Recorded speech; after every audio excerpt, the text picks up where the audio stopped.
Imagine a destruição dos 7.584.421 km² da Amazônia. De cara, teríamos uma diminuição de 30% da biodiversidade mundial. Morreriam 40 mil espécies de plantas, das quais 30 mil são endêmicas, ou seja, que não existem em outro lugar do mundo. Além disso, pelo menos 1.000 espécies de aves e outras centenas de espécies de peixes estariam ameaçadas de desaparecer da face da Terra. Isso sem falar das consequências climáticas. Quando se remove a floresta, removem-se partículas que atuam na condensação das nuvens, o que diminui a precipitação. A falta de chuva atingiria todo o país, mas a seca afetaria mais drasticamente as regiões vizinhas da Amazônia. O Cerrado seria mais sujeito ao fogo e o Pantanal sofreria muito com a seca. O desmatamento pode levar à savanização das partes sul e leste da Amazônia. A diminuição das chuvas seria propícia à vegetação de savana, formada por árvores retorcidas e gramíneas. Seria o adeus à floresta nessas áreas.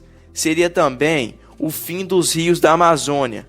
E o solo arenoso, sem vegetação, passaria a invadi-los, assoreando as águas e interrompendo os cursos. A paisagem passaria de exuberante mata verde para um aspecto lunar, com crateras e diversos pontos de erosão. No mundo afora, começando com o exemplo de Londres, espécies de aves migratórias, como alguns sabiás, tão comuns na atualidade, poderiam entrar em extinção. Elas, por sua vez, reproduzem no hemisfério norte, mas, no inverno, migram para o sul. Como a jornada é longa, pousam na Amazônia. Sem a floresta, a mortalidade na migração seria muito alta. O número de aves que voltaria ao norte para a reprodução diminuiria até a extinção. Alguns mamíferos, como a onça e a anta, também estariam ameaçados de extinção. No território de Manaus, pesquisas indicam que pode haver uma relação entre o aumento do desmatamento de florestas e o surgimento de doenças que não existiam na região previamente. Com o fim da mata, o caminho estaria aberto para insetos transmissores de doenças e, um em especial, que prefere áreas abertas, o barbeiro, transmissor da doença de Chagas. Ele poderia causar um surto da doença na Amazônia devastada. No Rio de Janeiro, não teria peixe. Com a destruição do rio Amazonas, haveria consequências para todo o litoral do país. Nutrientes despejados pelo rio no Oceano Atlântico são levados para a costa da América do Sul. Sem eles, haveria uma queda drástica da população de peixes e crustáceos. Se você fosse comer em uma barraquinha de praia, é provável que não iria conseguir pedir isca de peixe ou camarão. Em Recife, seria o verdadeiro blackout nordestino.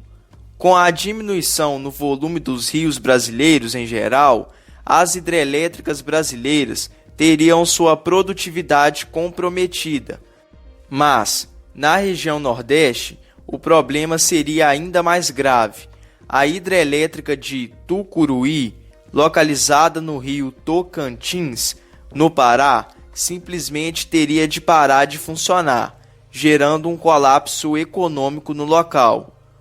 Outras fontes de energia, como gás natural e usinas nucleares, teriam de ser exploradas.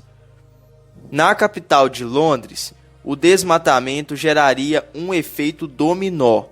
Imensas emissões de gás carbônico, provenientes da queima e do apodrecimento da madeira, aumentariam o efeito estufa, causando derretimento de gelo nos polos. Isso diminuiria a salinidade da água no norte do Oceano Atlântico, mudando a direção da corrente do Golfo, que mantém o clima ameno na Europa. As temperaturas cairiam, gerando, por exemplo, nevascas na Inglaterra, algo que não acontece nos dias de hoje. Em Dhaka, capital do Bangladesh, o aquecimento global seria agravado pelo desmatamento da floresta amazônica e levaria ao aumento de eventos extremos, como alterações no regime das chuvas ou secas catastróficas. Os tufões, causados por diferenças de temperatura entre duas massas de ar, seriam mais frequentes no sudeste da Ásia. Países pobres, como o próprio Bangladesh, sentiriam mais os estragos. De modo geral, o volume de chuvas no mundo diminuiria entre 15% e 30%. Fica claro que esforços para controlar o aquecimento global não será suficiente se a floresta for destruída. E, apesar de o mundo inteiro ser afetado, a região mais atingida seria a América do Sul. Logicamente, no caso do Brasil, o impacto é mais profundo. A redução das chuvas causaria perdas na agricultura e, reforçando um problema que já foi dito, haveria um colapso na energia elétrica. Além da trágica extinção de espécies, com elas podem acabar a solução para diversos problemas que a humanidade enfrenta hoje. Mais de 10.000 espécies da floresta têm compostos que são usados para fins medicinais, cosméticos e para controle biológico de pragas. A maior parte do oxigênio produzido pela fotossíntese da vegetação acaba sendo consumido pelas próprias plantas e pela fauna local. Ainda assim, a floresta funciona como uma grande prisão de carbono e, assim, atua como um termostato para todo o planeta. Em sua fase de crescimento, as árvores demandam uma grande quantidade de carbono que pode ser considerada a matéria-prima da vida. Elas tiram a substância do dióxido de carbono, CO2, presente na atmosfera. Quanto menos gás carbônico na atmosfera, menos efeito estufa e controle do aquecimento global.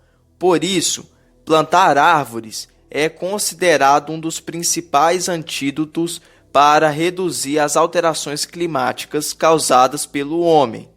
Com a floresta no chão, a conta se inverte. Cada árvore derrubada significa mais carbono liberado na atmosfera, aumento do efeito estufa e efeitos ainda mais perceptíveis das mudanças climáticas. Costuma-se associar o aquecimento global única e exclusivamente ao aumento da temperatura. Mas a tendência é que fenômenos climáticos, como chuvas torrenciais, ondas de calor, nevascas e furacões, por exemplo, fiquem mais extremos conforme essas mudanças climáticas aumentem, sem contar o derretimento acentuado de geleiras, cuja consequência mais direta é o aumento do nível dos oceanos, o que pode inviabilizar a existência de várias áreas costeiras hoje ocupadas por cidades. Não apenas o nível do mar iria subir, o pH da sua água ficaria mais ácido, ameaçando a vida das algas, que desempenham funções importantes como a fotossíntese e a oxigenação da água, mantendo vivos muitos seres marítimos, fazendo com que eles realizem a respiração. Também servem de alimentos para várias espécies que vivem nos oceanos. Menos oxigênio e mais gás carbônico no ar geram um cenário extremamente prejudicial à saúde dos seres vivos, o que, claro, inclui os humanos. Ao contrário do que a exuberância da floresta pode dar a entender, o solo da Amazônia é arenoso e pobre em nutrientes. O que mantém a floresta em pé é o ciclo de reposição de nutrientes promovido por folhas e outras matérias orgânicas mortas decompostas.